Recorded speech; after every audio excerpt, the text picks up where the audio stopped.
Alright, y'all. I know y'all probably looking like, where this hoe at with the Medicine Wives reunion review? So let me start out by saying I told y'all all week my sleep pattern has been off. So by the time Married to Medicine came on, I had eaten already. I was kind of tired. And I did watch it last night, and I watched it both times it came on last night. And I was too tired to be animated. So I got up early this morning, watched it again, and here I am. So let's just get into these Medicine Wives. Nessa, girl, did you get into this reunion, bitch? Let's just get the easy stuff out the way. The fashions in the set. I will say this. Medicine Wives, y'all outdid yourself. Overall, everybody looked fabulous. The set looked fabulous. The color scheme was fabulous. Everybody looked rich and elegant. Y'all look very nice. Hats off to everyone. Now, if you gonna force me to rank the outfits, if you gonna force me, I think Lisa Nicole outfit was the worst. She looked like a majorette from an HBCU. Any minute I expect to hear tweet, tweet, tweet, tweet, tweet, snap. Okay? Girl, Lisa ass was ready to march in, honey. Oh, when the Saints go marching in. You know, I'm just not a stickler for the wrap up around the neck. It just looked real HBCU homecoming-ish. But you know what? If you're going to look like you in a marching band, at least have the nerve to put some stones and crystals on it. Hair, makeup was nice. You know, Lisa Nicole is a very pretty girl. Can't a bitch alive take that from her. So it don't take much for Lisa to look good. I would have liked to see less of a contraption and something a little more classic and elegant. But nonetheless, she looked good. I rank Heavenly and Simone on par with one another. I mean, as far as I'm concerned, their outfits were, they weren't memorable. They were just there. They blended in. Mariah looked nice.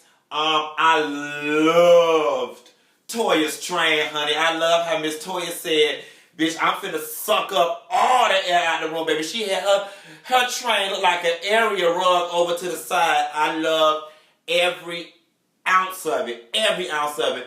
Quad looked very nice. I love the black thing. I love the black hair on Quad. I'm glad she didn't have on one of them tacky ass two-tone Memphis wigs. Because you know, Quad come through with a 27-piece with an old nasty swoop Mary J. Blige gold, not gonna cry to the front with a first 48 black 7B to the back. Quad known for that shit, honey. I will say, Janice looked nice as well, but she looked very draggy. Denise looked very draggy, and it's not a read. You know, we all have to know what we're working with. Janice has a very strong bone structure. Not to mention, she works out, so she has more, of a masculine build with curves. That jet black hair, cropped short, with them high cheekbones. Yes, mama was beat, and she was gorgeous. But it was just a little draggy. It was a little draggy, Janice.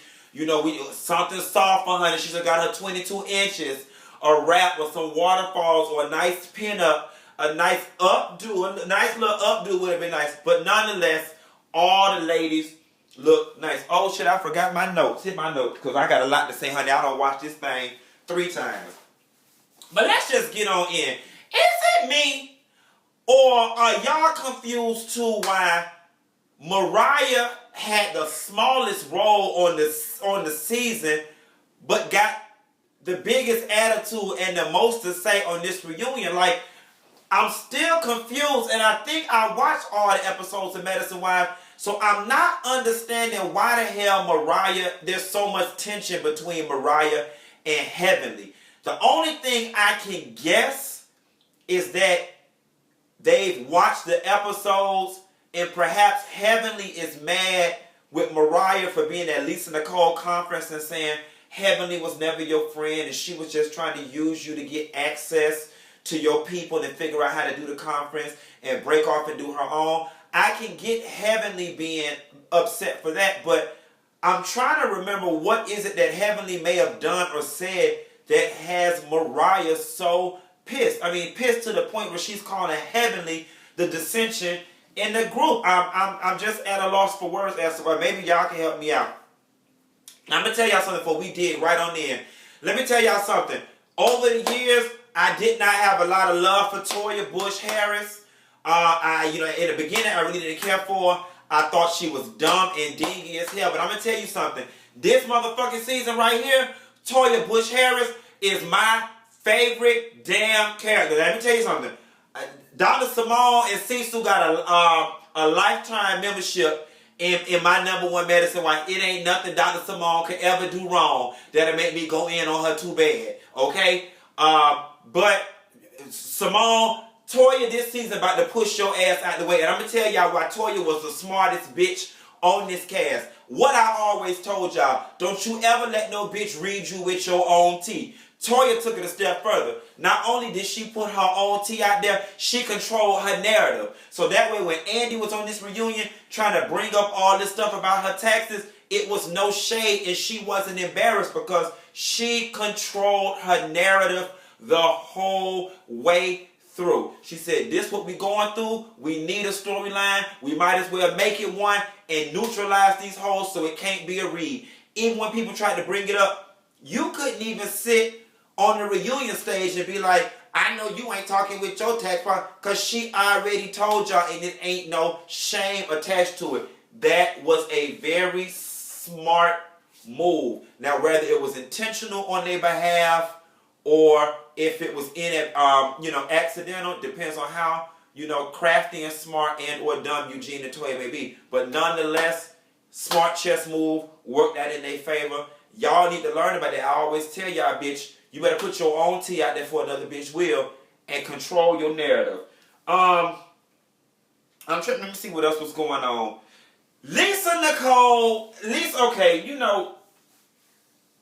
this reunion to me was a little tough because when Heavenly made the remark that Lisa Nicole, you always the one that say very mean things to people, and then they did the montage showing Lisa saying all these things. I'm not going to lie to you. Lisa doesn't register to me as someone that's always saying mean things to people. Maybe I'm clouded by her niceness and her nice, childlike aura. I'm not going to lie. I still left this reunion feeling like Lisa sometimes gets unfairly ganged up on. I do. However, I've come to realize, Lisa, it's not that people have sat in a room and conspired to gang up on you and make you an outcast. It's that you so motherfucking delusional, it annoys everybody, and everybody else in the room is on the same wavelength, and you the only one out in the abyss. And it's like, as cruel or harsh or mean as it may be, everything every single them women said about you, your marriage, all of it was truth, at least from a perception perspective. You very right. At the very end of the day, whatever going on with you and Darren in your house, we do not know the truth. You know what I'm saying? Darren may be licking your toes and your coochie and everybody else coochie at the same damn time every night of the week. We don't know that. But fact of the matter is, perception is reality. Every time we have an event, if he's not there, it makes him look like he don't want you. He showed up late to Hawaii, it makes him look like he don't want you. And to your point, you said something that was very poignant that stunned the girls and Andy, but I wish somebody would have circled back with this. You said to Heavenly, you know what I'm saying, my husband made it a priority to be there for the vow renewal. He missed the first 2 days because he had to work. But when your husband had to leave the last 2 days and had to work, nobody had to say anything. And yes, in that very moment, if you only analyze your words through this lens, then yes, it makes Heavenly look hypocritical. But you have to put this thing into context. This was not the one singular event that Darren was absent. Okay? Those comments were a culmination of all the things these girls have seen since you've been a part of the fold. You can't say the same for Heavenly and Damon. So no, it is not the same. Your husband is so absent on the regular. that yes, when he is missing for any event, hell, he could have been going to get baptized. It's just going to make people say, because that is his track record. Again, perception is reality. And as far as Andy's point about Darren not wanting to come around because, y'all made fun of him and called him gay, I totally get that. Who the fuck want to voluntarily put themselves in uncomfortable situations? I totally get that. But the reality of the situation is, you and Darren have made it so uncomfortable. Darren with his lies and falsehoods and fallacies and fairy tales and stories. So you're like, okay, I can remember stories, them things your husband said. He told you fairy tales before you went to bed, and your dumb ass let them things go straight to your head. You know what I'm saying? Like, listen. What did he say? Some stories in, some stories are true. Reality step into view. No longer living a life in paradise. No fairy tale. I thought today was going to be a Sade day, but it might be a Anita day when I finish with this. Nonetheless, like, your husband and you have set the stage for all this doubt. And, going back to stepping into uncomfortable situations, here's the thing about ego. Ego will fuck you up every time. Because what I'm not understanding is, for you and Mariah to be having such a horrible time, why do y'all keep returning? Iyanla Vanzant said a very long time ago, whenever we do something, even if it's detrimental to our health, it serves some purpose. And I imagine, from a vanity perspective or from an ego perspective, it just means more to y'all to be on TV and to have this Atlanta hood fame than it is to have peace and a peace of mind. Because if y'all having such a hard time, then why are you returning? Quiet as it's kept, y'all have no issues in letting it be known that y'all are financially secure. You know what I'm saying? Y'all make real good money living $1 million homes. So, are you really pressed for this? I don't know what you make. I'm assuming somewhere between $100,000, $200,000. Now, don't get me wrong, bitch. We all can use a little extra. You know what I'm saying? But are you that hard pressed that you live in this perpetual state of misery, drama, crying and carrying on for this little piece of money? And moreover, you being embarrassed all up and down the TV screen. Like, girl, at what cost and who benefits? I'm just not understanding. I'm trying to think. Now, I gotta come to Lisa Nicole's defense on one thing. All things constant, and we are good girlfriends, we on a reality TV show, and you call somebody, Heavenly, girl, you a damn drunk. That honestly is some shit I would have said out of my mouth. And you know what? Because I don't have a medical license, I don't know that the safeguard would have popped up in my head to say, maybe I should not say that because I don't want to put this lady's license in jeopardy. Lisa Nicole isn't a doctor, despite the fact that her husband is, so you can't expect her to read from a doctor's gaze. Heavenly, you really can't. I think, with the level of drinking that you did do on the show, Heavenly, and the same thing I'm going to read you for, perception is reality. Every time you popped up, or every time they cut the footage, you always had that coffee cup with liquor in. So it's not hard for somebody to deduce that you drink excessively based on what was shown to us. You see what I'm saying? And quite frankly, Heavenly, we don't know you 24/7. All we know is what we see. Perception is reality. I don't fault Lisa Nicole for calling you a drunk, and you can't fault her for reading you from a civilian's gaze. She is not a doctor, but I will say this. I've always said, you can't do wrong to a motherfucker and tell them how mad to get. The same thing you felt with her putting your license in jeopardy it's the same way she felt with y'all calling her husband gay. Yeah, you can say it's apples and oranges, but pain is pain, and we've all been through pain on one level or another. You can't tell her, you can't quantify pain. Well, now what you said is deeper, it could affect me more. She don't have a medical license, whereas you put 15 years into your license, she put 15 years into being a wife and a mother, so on and so forth. So what your license means to her, to you, her husband means to her. You see what I'm saying? So, y'all can't have it both ways. The license is your sore spot, her husband is her sore spot. So how about everybody just stop? Fair is fair. You know what I'm saying? So Heavenly, yeah, it did put your license in jeopardy. And you know what? I ain't gonna lie to you. I respect what you did this season, Heavenly, by coming on and saying, I gave up drinking. Child, please, Heavenly, your ass still throwing back that crown. Now, whether you throwing back a whole bottle or not, what you did, Heavenly, though, real talk, you overcorrected. You overcorrected. What you should have just did was not brought up alcohol at all. But to go from always having a coffee cup to now, I don't drink at all. Child, cheese, wasn't nobody buying it. But I totally get it, Mama. Do what you feel you got to do to keep your license in good standing. I'm trying to think.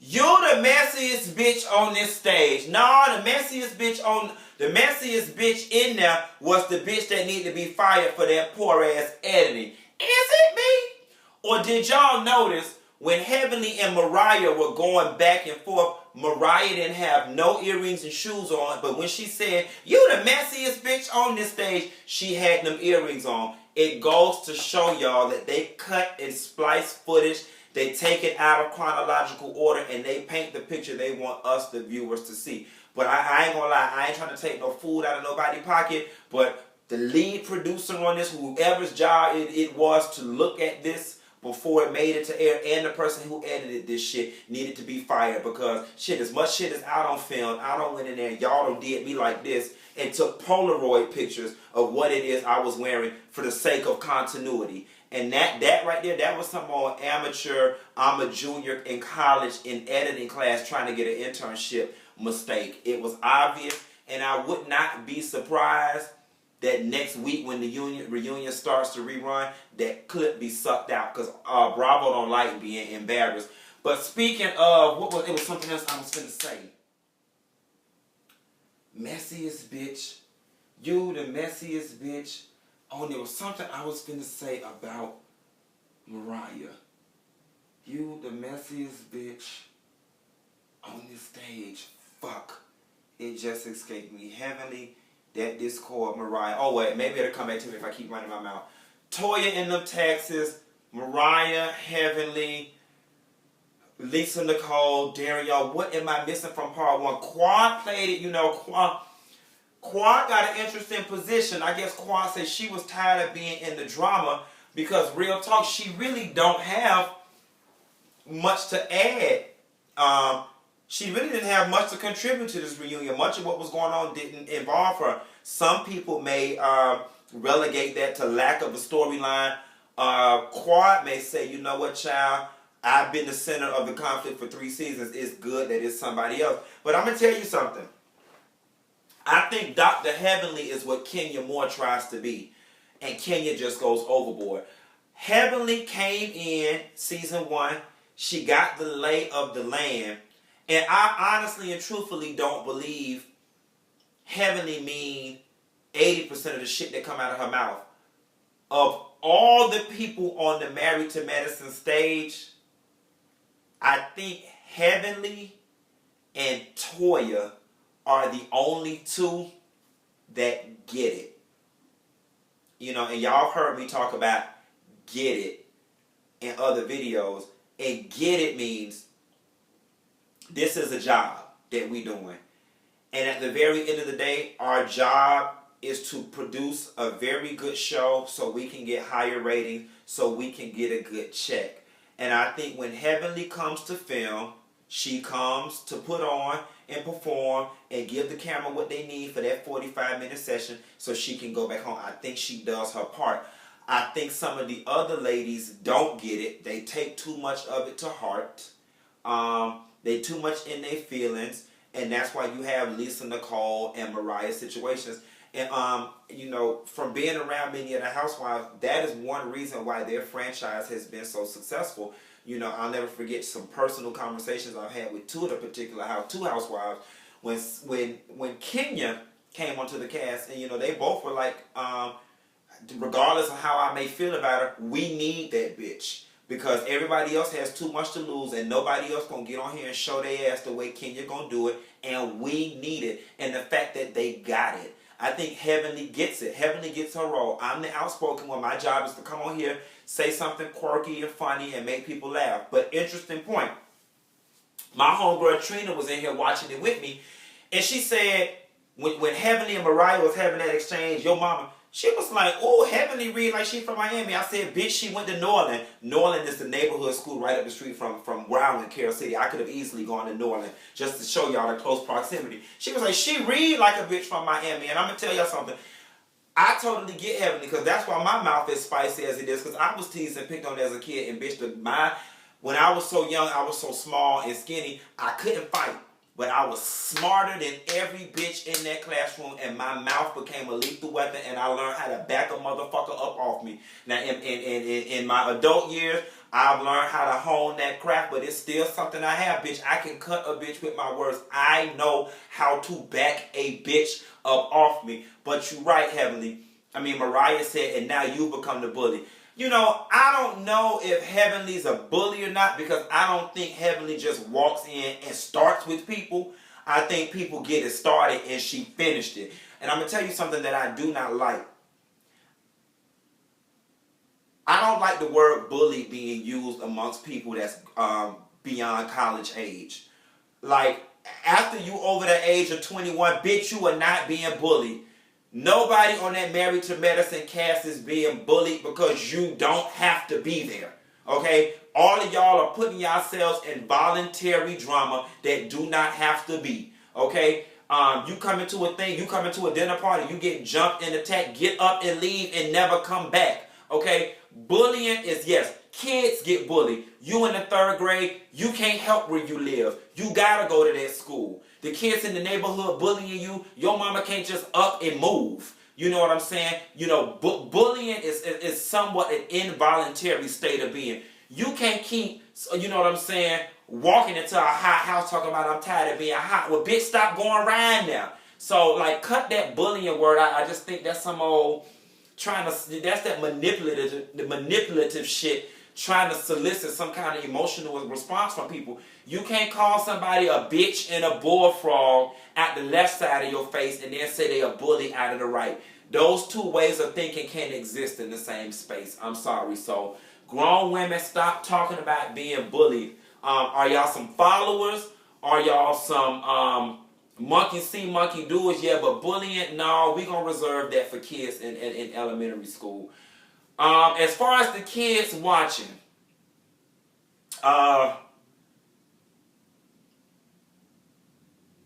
you know, that's another point I wanted to bring up. Lisa Nicole said she allows her kids to watch the show and she has to defend the horrible things that are said about their father. You know, I don't know that I agree with that. I've got a stance about telling people how to parent. I'm not a parent, and each parent knows what they need to do best for their child. But my whole thing is, don't you think it's just easy to get your ass up off the motherfucking show than to have to sit down with your children in the living room and explain to them why some grown-ass people across TV is saying their daddy is a serial philanderer and he gay and he don't want to have a baby and he doing all these things? Like, your logic, like, y'all desire to want to be on this TV at what cost? Like, girl, I wish I would have to sit down and explain to my motherfucking child why they calling his daddy gay and a cheater. Or that would have been the day I would have tendered my resignation with Purveyors and Pop and Bravo. They could have kissed my motherfucking ass and licked it with it, and the IRS would have just had to get in line. Okay, like, I almost wish Lisa didn't say that, because y'all know me, baby. I'm a very strong advocate when it comes to kids. As crazy as I might be, and the funny ass shit I say out my mouth, and the off the wall lifestyle that I live, getting drunk and other all the damn time, when it comes to kids, I am very traditional, I'm very finite in my thinking, and I have a very strong sense of how I feel children should be raised. Why the hell you think I won't have none? Because, bitch, I can't even live up to the standard by which I think children should be raised. And I just don't agree with that. And and I get it from my mom and my daddy, because, bitch, I wasn't raised any kind of way. It's just certain shit. It's just certain ways you raise children. And I'm sorry, I'm just not a fan of this newfangled ass iPod ass parenting that's going on. By no means should no child in elementary or middle school have to ever sit down with their damn parents and explain why they daddy and their mama is being drugged up and down the TV. And it should not fucking mean that much to you for your child to be on this show, for your children to have to sit up here and endure the looks, the stares, and the talk that they finna get in middle school. I'm sorry. Let me back up off this lady kiss, because, bitch, I've been on launch a GoFundMe campaign for somebody from Defects to go around there and see what the fuck really going on. Ooh, bitch, I done fucked around and got mad. Let me see.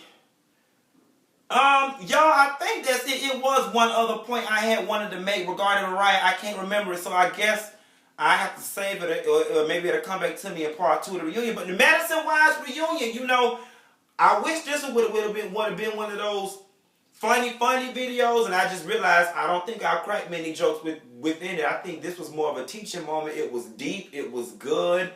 It just was good. I'm babbling at this point, so I'm going to get on off here and let y'all go on about your Saturday. I call y'all later, girl.